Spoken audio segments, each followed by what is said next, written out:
เรียบร้อยโอ้เอาป้าตัวนี้แห้งคักเอาเบาเสียงคันเฮามีงบเฮาเจาะน้ำก่อนได้บ่เจ้าน้ำบาดาลบ่โดยเอาข้าเจ้าหับเจาะอยู่บ่ใช่ตัวนี้นะข้าเจ้าเจาะเอาเท่าไรอยู่เจาะอยู่นี่เพื่อนน้องป๊อปนี่นะถามเบิ่งคร่าวๆเบิ่งก่อนเพิ่นสิเจาะให้ได้บ่ตอนนี้นะแล้วก็ถามราคาน้ำเด้อ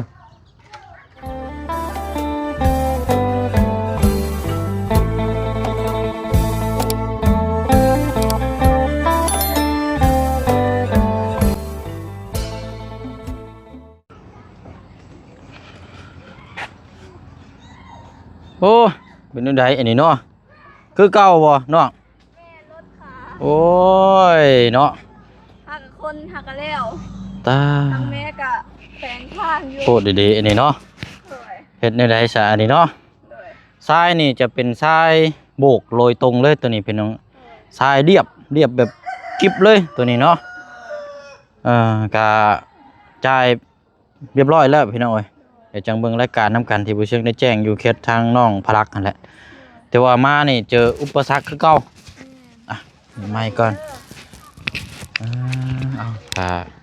เพราะว่าทรายนี่ขาดพี่น้อยเพราะว่าขาดอาจจะแม่นอยู่ในช่วงขั้นตอนโบกย่างเดียวบัดนี้เนาะแม่นโอ้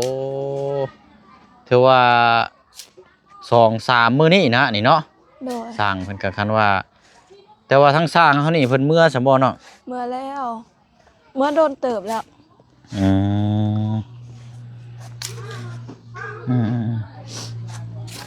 สงสัยรอถ่าทรายนี่บ่มาจักเทื่อเดี๋ยวก็ได้พากันเมื่อนะนี่เนาะโดยนี่แหละพี่น้อยทรายมาเพิ่มอีก2 เม็ดก้อน2 เม็ดก้อนแล้วก็อะไรบัดนี้น่าจะเหลืออยู่ดอกแม่นเฮ้เฮาก็เพราะว่าเบิดหม่องเทแล้วเนาะโดยคันว่าเหลืออันนั้นก็จังให้น้องเพิ่นส่วนแล้วก็จังเทใส่ขอบเพื่อนอันนั้นโดย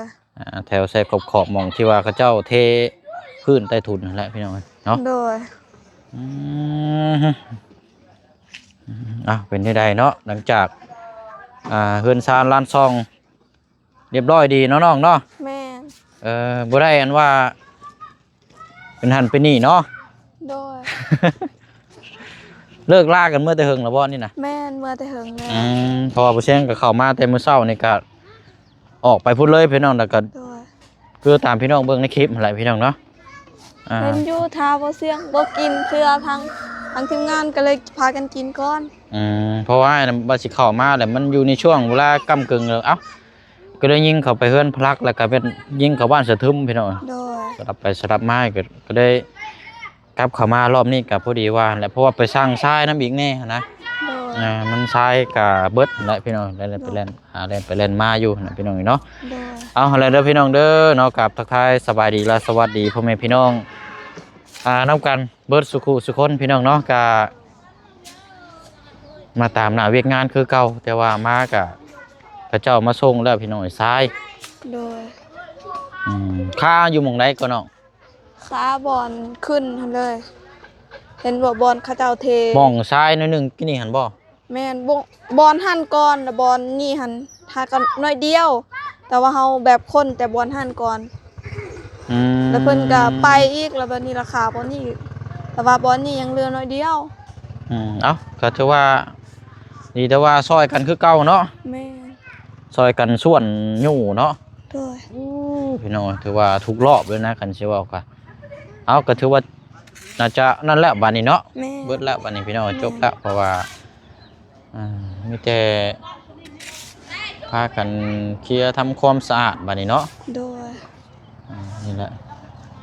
โอ้เป็นไงเนาะมื้อแรงเนาะนอนฝันดีก็อย่าลืมบอกกันเด้อมื้ออื่นเด้อนี่ไรพี่น้องเนาะทั้งเพิ่นให้โชคให้ลาบเด้อโจ้เนาะ400-800 ล้านเด้อหน่อยบ่แห้งนะหิโนแต่ว่าสิพอมีกำลังใจอยู่บ่จักเนาะโดยนั่นละก็นั่นละนี่ก็ชวนที่กระปกไว้สร้างฮะนี่ยันมื้ออื่นพุ่นละเนาะมื้อนี่แม่นปั่นแล้วเก็บแล้วนี่ยันเรียบร้อยอยู่มื้ออื่นนี่เบิดแล้วก็เลยเบิดแล้วก็แล้ว ก็จบแล้วแหละบ่ได้มีหยังแล้ว โดยใส่ได้เลยบัดแห้งบ่ ก็จังว่ากันมันจะเรียบร้อยเลยนั่นแหละ โดย ก็จังว่ากันสานี่ก็เดี๋ยวเบิ่งตัวจริงนํกันก่อนเนาะ โดย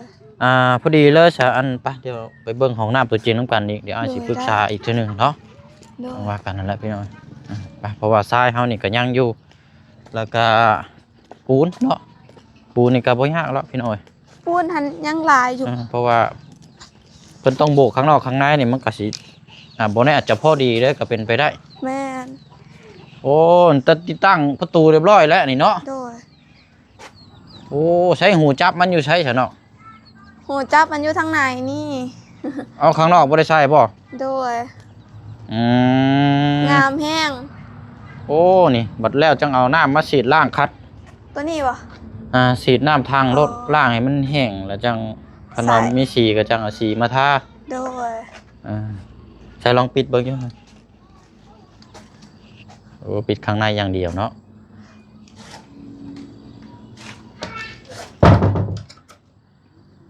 โน้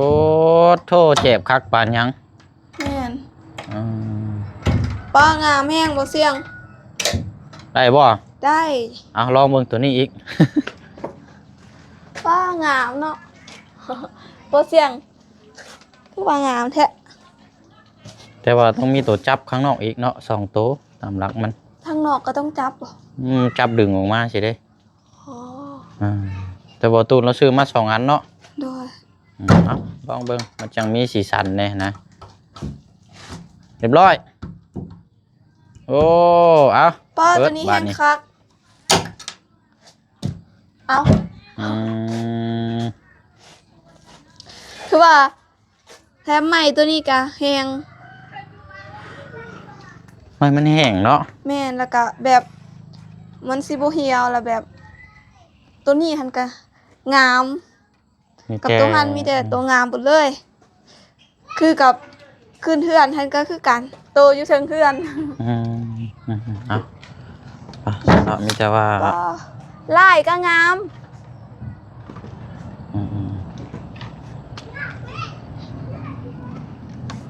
สีมาลงเนาะมาทาเอาอีกเพิ่มเติมอีกนิดนึงก็ได้ โดยป้าคือว่างามแท้ตัวนี้เขาเจ้าเฮ็ดให้อีก ก็เนาะวันเวลานี่โอ้3 โมง 4 โมงแรงเลยไวดีนี่ ป้า เป็นเมื่อจักโมงก่อสร้าง ได้บ่ประมาณ3 โมงบ่ ประมาณหักเอ้าแสดงว่าหักก็เมื่อกินนี่บ่ซะ โดย อืม ก็ ตั้งแต่3 โมง 2 โมงนั่นแหล้วเพราะว่าค่ารถขาเมื่อกี้นี่ก็เกือบสิเป็นชั่วโมง โอ้ยเนาะพี่น้องเอ้ยครับเอ้าเนาะเฮ็ดนี่แหละก็ถือว่าจบเรียบร้อยแล้วบัดสินเนาะ โดย ในการขับเคลื่อนแห่ซ้ายอย่างต่างๆพี่น้องเอ้ย โดย เมื่อแต่เฮาติดตามเบิ่งน้ำกันอีกก็โบกนี่มื้ออื่นนี่ยันแล้วแล้วก็จังว่ากันอีกบาดนี้เนาะ โดย มันต้องมีตัวจับน้ำอีกมาเนาะอีกตัวนึงนี่ตัวหูจับนะตัวนั้นตัวนึงข้างนอกข้างใน ปิดจังซี่แล้วเพิ่นสิออกเลยเห็นบ่ จังว่าก็แล้วแต่สำหรับไม้นี่ว่ามันต้องใช้มันจังเบิ่งเวลาเขาเจ้าย่างเลยจับดึงมาเลยนะ โดยใส่ก็ได้มันก็งามคือกัน มันก็โตกะนึงก็ประมาณ10,000 นึงมันก็บ่ได้แพงปานใด โด นะ ย มันก็พอได้อันนี้อยู่แล้วเบิ่งก่อนบัดนี้พี่น้องจับเบิ่งบินน้ำกัน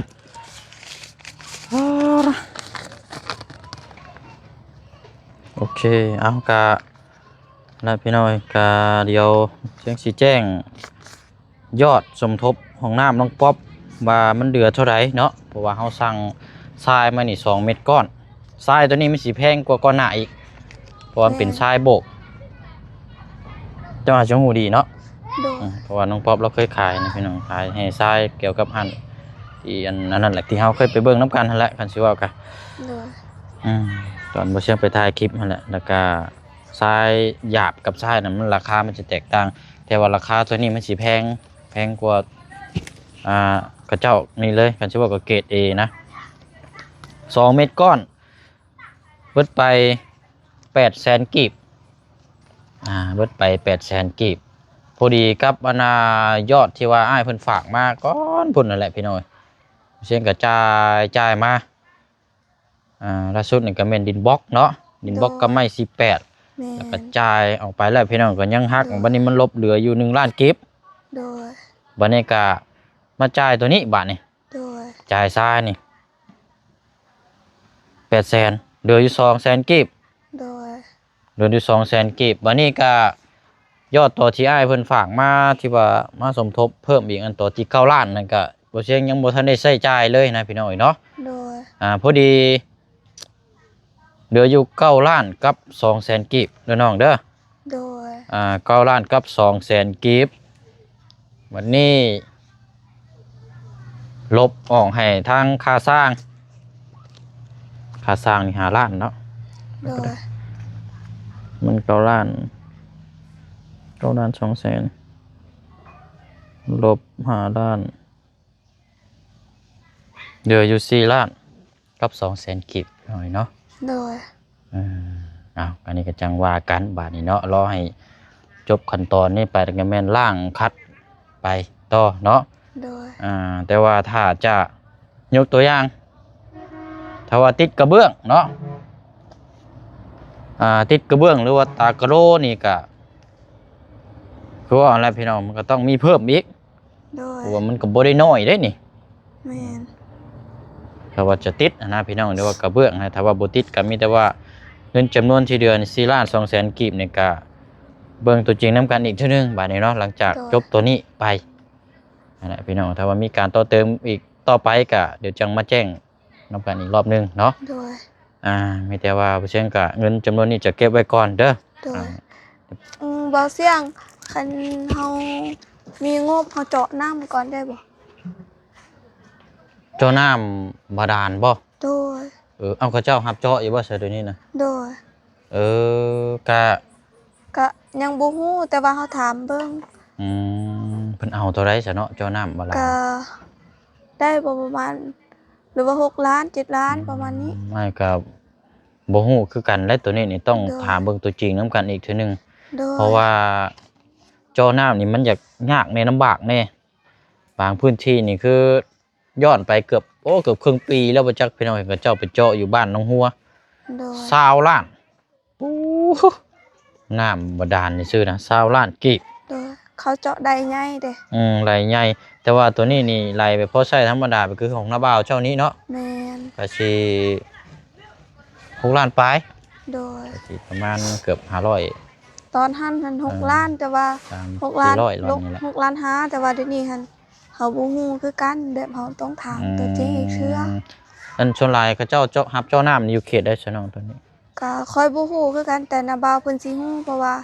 เพิ่นเคยเจาะน้ำทางหัวหน้าหน่วยนี่บ่โดยฉันก็ลองศึกษาถามเราเบิ่งเด้อโดยถามเราเบิ่งว่าเพิ่นเอาเท่าไรคันว่าเรามีเบอร์โทรให้เราบ่าวจะโทรถามโดยว่าเจาะน้ำอยู่ในบ้านเขานี่เจ้าเอาเท่าไรโดยแล้วจังอาจสิมาเอาคำตอบอีกทีนึงเนาะบางเทื่อบางที่ก็บ่เชียงก็สิถามทางอ้ายเพิ่นอีกทีนึงว่าเงินจำนวนที่เดือนนี้ว่าสมทบเจ้าน้ำบ่โดยเพราะว่าน้องเพิ่นก็บ่มีน้ำนะพี่น้องตัวส่วนหลายตัวนี้เจ้าใช้น้ำอยู่น้ำงานเจ้าซั่นบ่อยู่ใช้ซั่นมีแต่ขอใส่น้ำเขาอันจุดตรงที่ว่าก่อนหน้าหั่นบ่แม่นเพราะว่าน้ำนาบ่าวเพิ่นก็ให้อันนั้นแบบให้เฮาอาบคือกันแต่ว่าแบบเพิ่นเจาะหันมันใกล้กับบ่อห้องน้ำเพิ่นเด้แบบแต่ว่าห้องน้ำเพิ่นยังบ่ทันเฮ็ดแล้วบัดนี้หันน้ำตัวหันแล้วแบบเฮากินบ่ได้นะแบบมันมีกลิ่นคือก็ว่ากินน้ำนองหั่นน่ะมันคันสิเว้าก็แถวหม่องเราอยู่มันมีหากไม้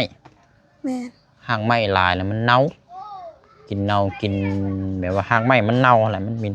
แต่ว่าเจาะคือแถวบริเวณแถวนี้นั่นแถวเทิงๆแถวนี้นี่มันจะบ่ปานใดหรอกเพราะว่ามันบ่มีกกไม้ใหญ่เด้โดยมันก็สิบ่มีกลิ่นปานใดหรอกโดยแต่เฮาใส่เฮาหยังมันก็สิสะอาดอยู่แม่นอันนี้ขนาดเวลาเฮาอาบเฮาก็ยังได้กินแห้งได้เพราะว่าคือกับบ่อห้องน้ำนาบ่าวนี่คือกันแล้วมาเจาะแบบบนบอนอีหยังก็ตัวนี้ยังเฮาลืมแล้ว ต้นผักเนาน่ะ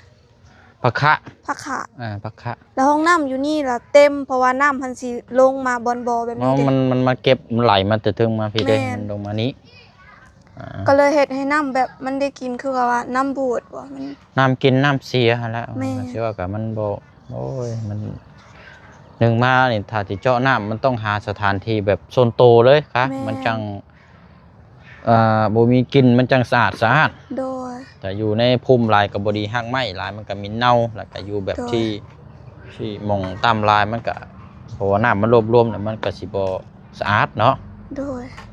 เด้อเอาเนาะในใจเจ้านั่นคือถ้าเป็นไปได้นั่นคืออยากมีน้ำบาลานซ์เนาะ โดย แม่นแหละพี่น้องเพราะว่ามีห้องน้ำระบัดเพราะว่าแล้วต้องไปหิวหาบอยู่พุ่นเนาะ แม่ ต้องติ๊กมาต้องติ๊กมาก็ถือว่าไกลอยู่เนาะ โดย อันนี้ก็ลองศึกษาลองให้ทั้งระเบ้าเจ้าได้เอามาอยู่ โดยได้ ต้ สิ อง ไป รอ เอิ้น ก็ได้ เด้อ เดี๋ยวเราสิไปแล้วเอามาแม่ถามเบอร์ต้องกัน โก้ เปิดเอามาก่อนแป๊บนึงก็ได้ถามเบิ้งกันว่านั่นกันกูตายเอามาพี่ก่อนก็ได้ยืน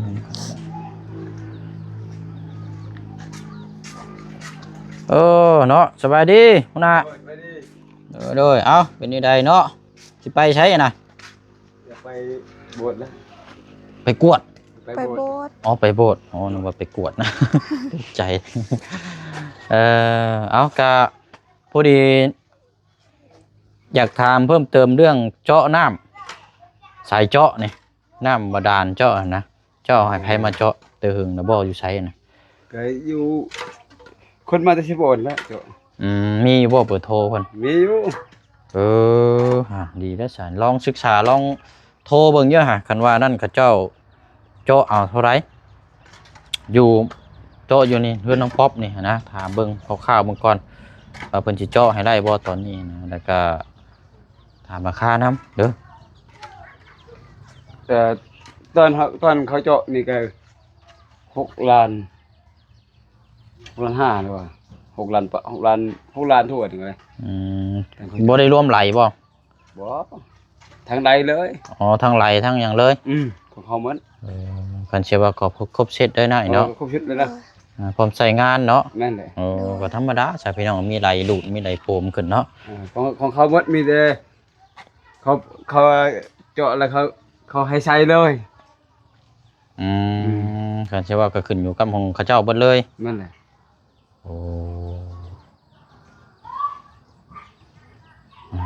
ลองถามเบิ่งเด้อ เด้อ เดี๋ยวเฮาสิมาถามน้องป๊อปอีกทีนึงเนาะลองศึกษาถามพูดคุยเบิ่งหั่นแหล้วมันราคาเก่าบ่หรือว่าเท่าไรเนาะเขาเจ้าเจาะได้บ่ยามนี้ก็ลองถามเบิ่งเด้อย ามนี้ก็ยังได้แต่ว่ายันบ่ลึก เฮากับเผื่อไว้แล้วเฮือนเจ้าจักเม็ดถ้าเจาะเนาะ ก็เจาะประมาณนั้นคือกันเนาะ วัน30 เมตร แล้วนี่ก็30เม็ดคือกันเนาะเผื่อไว้ยามแล้งบ่แม่นว่าเจาะยามฝนน่ะ20เม็ดมีน้ำแล้วปล่อยเลย แม่น บัดยามแล้งมาน่ะมันบ่ได้มีได แม่น เราต้องเจาะเผื่อไว้ได้คือตัวนั้น30เมตรกับตัวนั้นอยู่ต่ำกับตัวนี้อยู่สูงก็เอาลง33เมตร แม่น หรือ35เนาะเพราะว่าอยู่เฮือนน้องป๊อปนี่มันสูงกว่าอยู่เฮือนเจ้าเนาะ ดงปะทองคำเด้อสิสนโก อ๋อใช่ เนาะ เอาละมีประมาณนี้แหละอย่างไรก็เดี๋ยวโทรถามเบิ่งหน่อยเด้อศึกษาเบิ่งขนาดนั้นกับพี่น้องเอาขอบใจหลายๆคุณน่ะ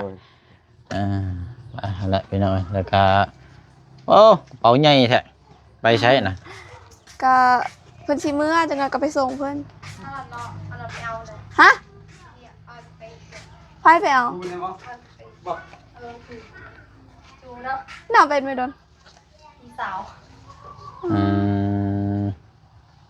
มีคนมาครับฉันบอก โดย เชื่อเมื่อบ้านแล้ววันนี้เนาะมาแต่เช้าพุ่นเนาะ แม่นมาแต่เมื่อวานนี่ ผมมาแต่เมื่อวานเมื่อคืนนี่มาซอยกันเวียกเนาะ โดย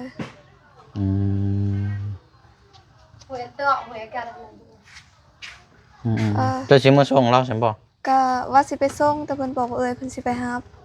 อ๋อก็จังว่ากันซะเนาะคุยเบิ่งเนาะ โดย โด เอาแล้วก็ประมาณนี้พี่น้องโอ้ดินบล็อกเขานี่เรือเนาะ โดย ได้อยู่ประมาณ20ก้อนพี่น้องสั่งมา300ก้อนสิเดืออยู่ประมาณ20พอแล้วเนาะ โดย เป็นหยังกะเก็บเรียงไว้ข้างห้องน้ำพุ่นก็ได้เด้อน้องเด้อ โดย เดี๋ยวเจ้าจังมาล้างพื้นนี่ก็จังทำความสะอาดมันจังง่ายเอาไปไว้เลี้ยงหลังห้องน้ำพุ่นบัดมันเกิดมีตัวเติมทางหน้าก็จังเฮ็ดเนาะ โดย เหลือก็ประมาณนี้แหละพี่น้องเหลือไว้เนาะห้องน้ำกับบ่ใหญ่บ่เกินโอ้มื้อนี้แล้วพี่น้องไอ้ปิดจ็อบแล้วมื้อนี้ห้องน้ำนี่เรียบร้อย แม่น พร้อมใช้งาน โดย เพื่อนขึ้นมื้อนี้มื้ออื่นห้องน้ำ โดย หรือว่ามื้อฮื้อนะคันสิว่ากันเนาะ แม่น ห้องน้ำนี่พร้อมใช้งาน แต่ว่าโอ้ต้องมีกระถางใหญ่ได้เตรียมลำรองเนาะ โดย มีบ่กระถางใหญ่เนาะ อ๋อยังบ่มี กระถางรองน้ำเนาะ โดย เออต้องทำกระพุ้ยนี่เนาะ โดย อันนี้กระพุ้ยไปใช้ของไผใช้นี่นะ อันนี้เขาปุ๋ยของเขาเจ้า อืม เอายืมเขาเจ้าเอา ต้องไปคืนได้นี่เนาะ โดย เตียงน้ำก่อนเอาไป้าฉันเราจังว่ากันคันว่านั่นกับเงินจำนวนนี้ได้สิไต่ตองเบิ่งเกี่ยวกับห้องน้ำห้องน้ำตัวใดถ้าว่ามันอันนั้นจะสิจะแจงมาเบิ่งให้เด้อน้องเด้อ โดย ไหนพี่น้อยโอ้ยเรียบร้อยเนาะเงามีสมอยสมีบาดนี้เนาะ โดย นี่แหละพี่น้อยสร้างกะเมื่ออะไรลมเย็นแท้นี่คุณกับสิบตกลมละบาดนี้เนาะลมมาใต้ๆเลย โดย มีแต่ว่าประมาณนี้เนาะพี่น้องมาอัปเดตมาติดตามงานเรื่องเฮเรื่องชายแล้วก็แจ้งเพิ่มเติมน้ำกันแล้วก็พูดคุยน้ำกันประมาณนี้แหละพี่น้องเนาะเดี๋ยวรอรุ่นรอชมเบิ่งความสำเร็จน้ำกันของน้ำของนายอีกเมื่ออื่นน่าจะปิดจ็อบเนาะ โดย เอาฝากขอบขอบใจทั้งคือเก่าคือเดิมทางไอ้รองเด้อ โดย ชายเนาะ โดยกะฝากขอบคุณทางไอ้รอง และก็ขอให้อายไปใส่มาใส่เดินทางปลอดภัยขอให้อายร่ำรวยจับยังเฮ็ดยังก็ขอเป็นเงินเป็นทองขอให้สุขภาพแข็งแรงขอให้การงานเจริญรุ่งเรืองตลอดปีและก็ตลอดไปขอพระเจ้าอวยพร เอาตามนั้นเด้อน้องเด้อ โดย หากินข้าวก้อนบาทนี้พี่น้องข้าวเที่ยงก่อนได้บาทนี้อย่างว่ากัน โดย เอาโอเคเนาะทั้งน้องเพิ่นหาเฮ็ดเวียกปกติพี่น้องห้องน้ำเฮากะมื้ออื่นเนาะปิดจ็อบนี่แหละพี่น้องเรียบร้อยแล้วเดี๋ยวแต่เพราะว่าบานยังเพิ่นก็ติดเรียบร้อยเบิดเลยแต่ทำความสะอาดแล้วก็มันนี่แหละพี่น้องเนาะไปเนาะมื้ออื่นจังมาติดตามเบิ่งน้ำกันเนาะลำลาก่อนเด้อเนาะหากินข้าวกินน้ำก่อนไรบาดนี้พี่น้องเนาะสุขทางกายสบายทางใจทั้งผู้ให้แล้วก็ทั้งผู้รับผู้เบิ่งผู้แย่งผู้ชมน้ำกันเบิดสุขคนนะพี่น้องเด้อเนาะลำลาก่อนเนาะบ๊ายบายพี่น้องเด้อสบายดี